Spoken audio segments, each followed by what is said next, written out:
We are entering another dangerously cold stretch of weather, not so much for the temperatures that are in the single digits across the metro.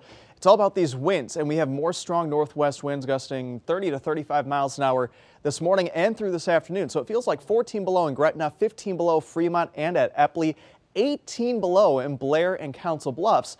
But off to our north, we're starting to see those 20 to 25 below wind chills, Norfolk, Harlan, Denison, Carroll, and even toward Atlantic and Creston most of the morning. So that's why we have the wind chill advisory in effect. And look at the wind chills all day in Omaha, near 20 below zero. And some places to our north could approach 25 below zero. So if the kids are going to be out playing today on a day off or giving back to their community and they're outside for more than 35 minutes, it could be really rough if they aren't bundled up properly. So remember that wind chill advisory today, tonight, and through the first half of Tuesday. This goes through Tuesday at noon for the bitterly cold winds. And this is where we're most concerned. Here's 10 o'clock tonight, 25 to 30 below for the wind chills. And at that level, frostbite is possible in as few as 15 minutes.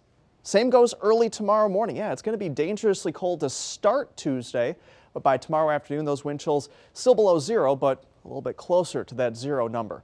As far as precipitation goes, it's all to our south. That's the Arctic front that brought in the very cold air, brought us a fresh inch of snow yesterday afternoon. Lots of snow right now across the Great Lakes, especially Chicago, Milwaukee, and eventually toward Detroit and Cleveland. We just have a few clouds spinning in with this cold air. So dangerously cold today and especially tomorrow morning. And then warmer south winds and sun. We're up to 25 on Wednesday. We thaw by the end of the week, getting into the low and mid 40s Friday and Saturday.